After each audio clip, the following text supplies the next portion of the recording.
Welcome to Adobe Premiere Pro, and you're home for the next few weeks as we learn the basics of editing. I'm going to take some time in this first video to show you around the interface and help you get to know the panels and their functions. When you open the practice file in Premiere Pro, your screen should look like this.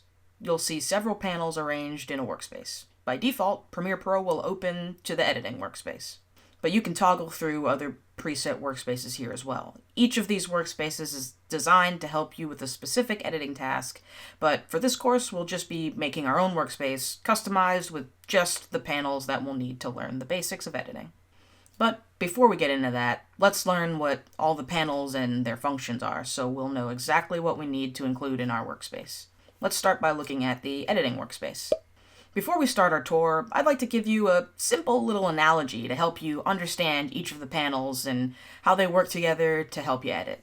Let's think about getting dressed. You choose items of clothing from your closet, or your dresser drawer, or the floor, whichever category you fall into, and you put them on your body. Maybe you decide that you need to iron a shirt or roll up your pants a bit.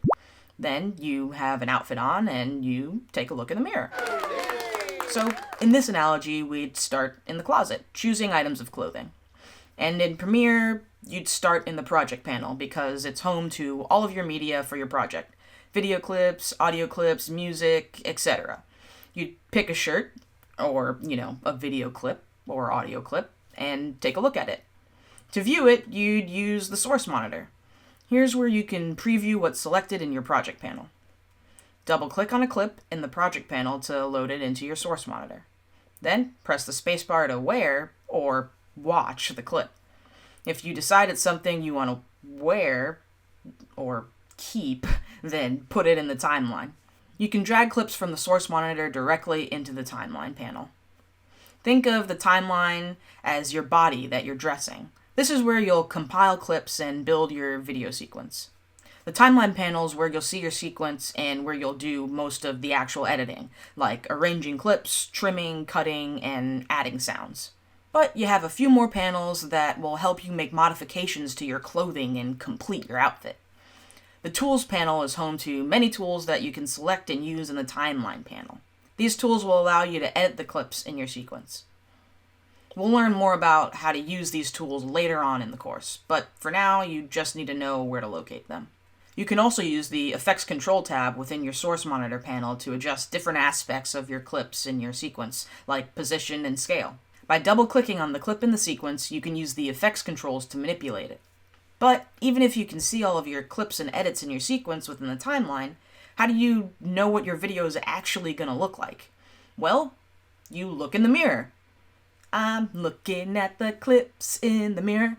I had to throw a little MJ in there. Sorry, I digress.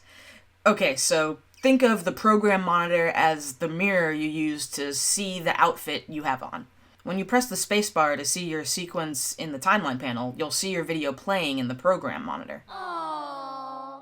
This is how you can preview what your video will look and sound like before you save it. You can also get a visual representation of the audio levels here. As you play your sequence, this panel will show you how loud your clips are in real time. The editing process involves constantly utilizing and moving around through all of the panels, which is why it's vital to have an organized workspace that you're comfortable with. Premiere's made it super easy to move the panels around the workspace by just dragging and dropping them. You can close panels that you don't want open by clicking the little hamburger menu and choosing Close Panel. Or add panels to your workspace by going to Menu Bar, Window, and clicking on the panel you want to add.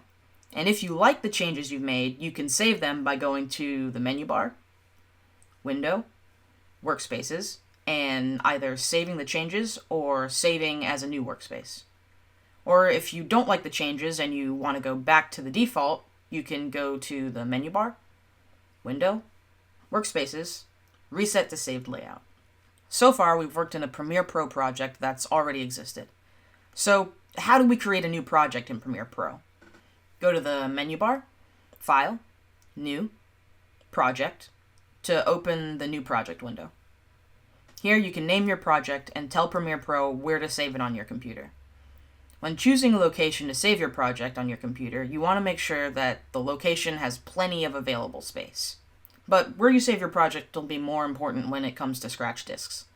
The scratch disk is the location on your computer where Premiere Pro will store its own media and other files related to your project.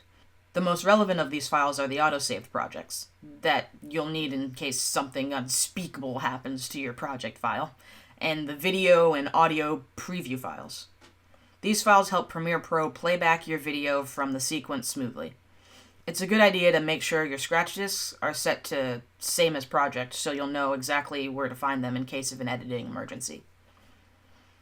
Once you've made sure that your project's name, location, and scratch disk's location are all set up, click OK, and you've got a brand new project to work with.